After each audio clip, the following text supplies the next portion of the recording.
Yes. Mm-hmm. Mm-hmm.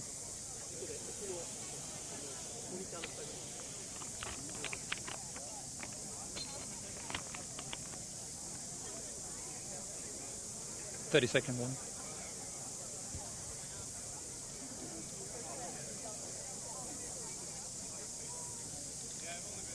Linda, are you happy to be on that side just so I can see your 3-minute warnings? Yep. And you need to give me a countdown to 1 o'clock.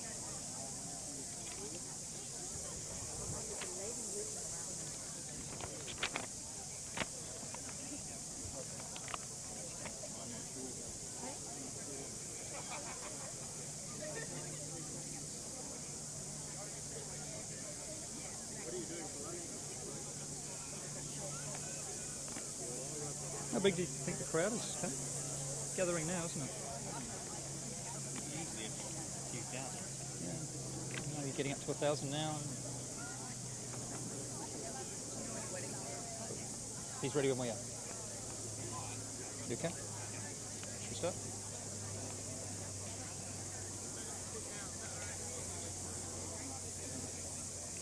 Kia ora, welcome, and thanks for joining us for this live broadcast of the 5th commemorative service of the Canterbury earthquake. This is a special internet webcast going out over the RNZ website, rnz.co.nz. I'm Ian Telfer, and I'm coming to you from the Christchurch Botanic Gardens, from the Archery Lawn, where the memorial service for the 185 people who died in the earthquake on the 22nd of February 2011. The service begins at midday. So for the next 15 minutes, and then again after the service, I'll be talking to people who've come again to this now annual service, about why they've come here and what it means to them 5 years on from the quake that struck at the heart of this city and broke so many lives.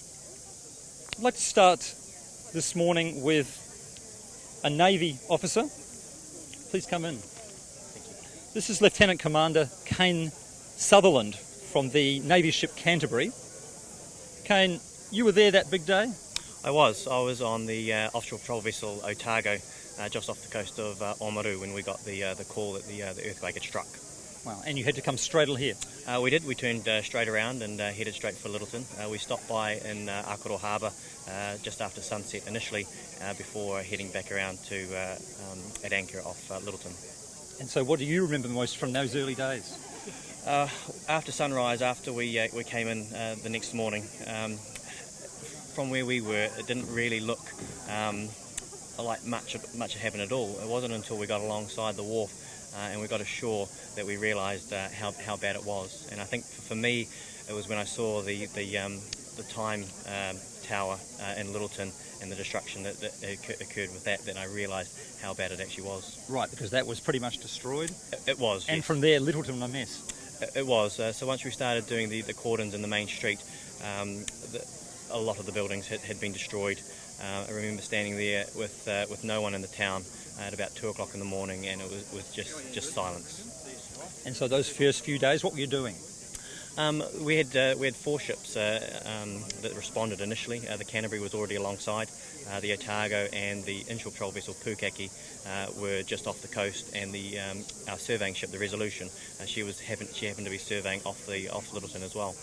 So when we first got there, the main thing was security of the town and providing meals and just a security presence to the people of Littleton. Do you remember those times as being chaotic or calm or hard work or what? We knew that we were under a lot of pressure to help the people of Littleton. It wasn't by any means carnage. It was very well planned, and we got the tasks sorted out through the chain of command, and the response was quite well handled. Today, then, coming back to this 5th service, how does it feel now? It's quite surreal. I managed to get a chance to have a look around Littleton. Went up to the bridle path yesterday, walking through the town, and there's still a lot of work to be done. But what's pleasing is that there are a lot of new builds being put up, and the people are still here. So that's really pleasing. You're here with a number of Navy personnel? Yes, so we've got 50 of Canterbury's ship's company, so sailors, soldiers and airmen. We came through the tunnel this morning. We're here as part of our 75th anniversary.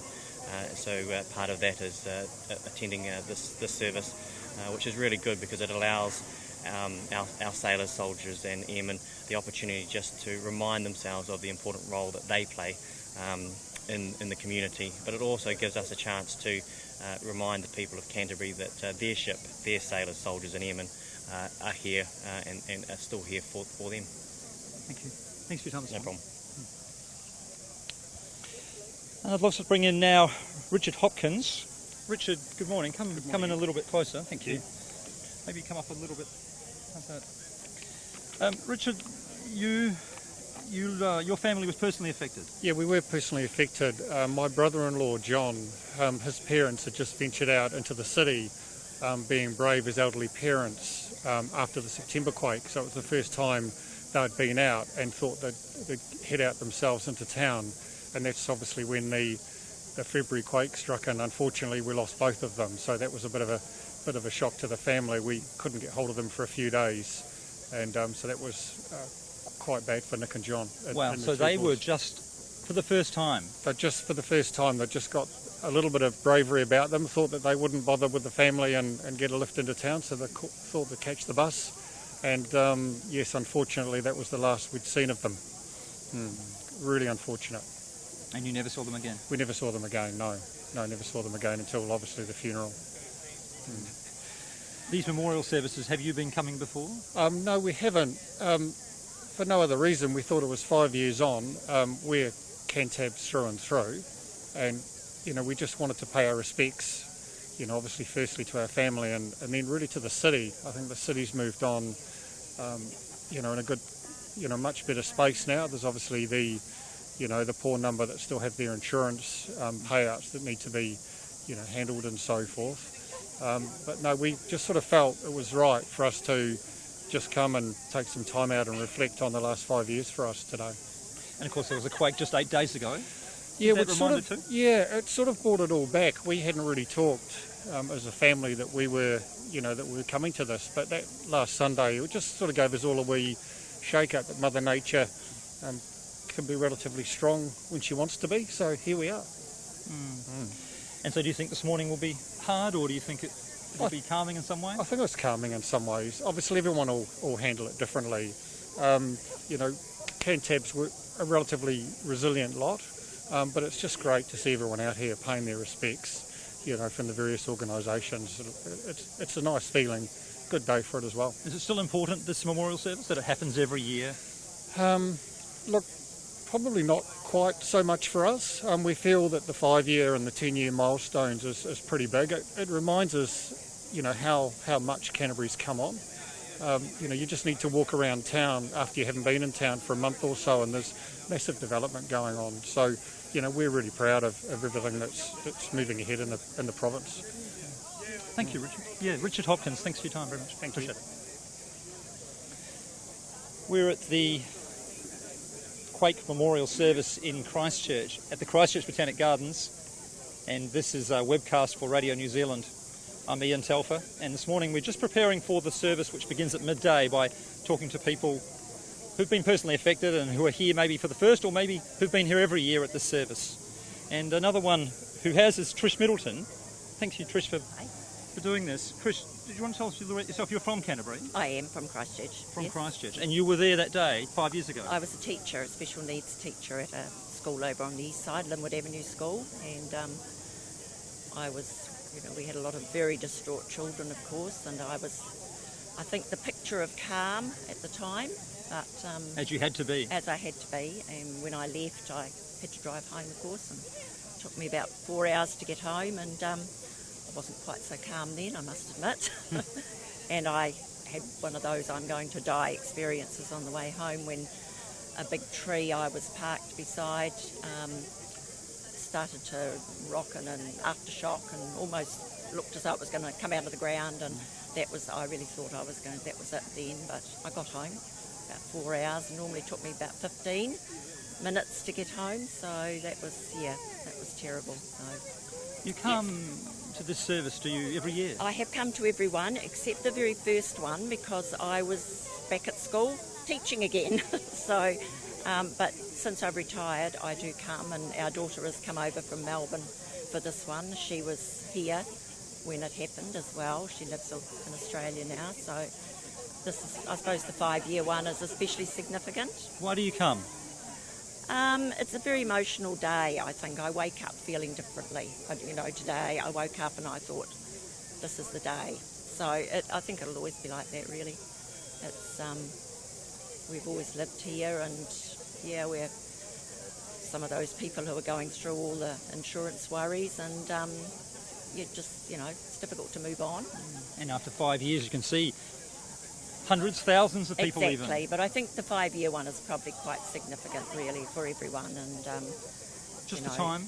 Or... Yeah, and I think that the shake we had the other day has certainly affected us again.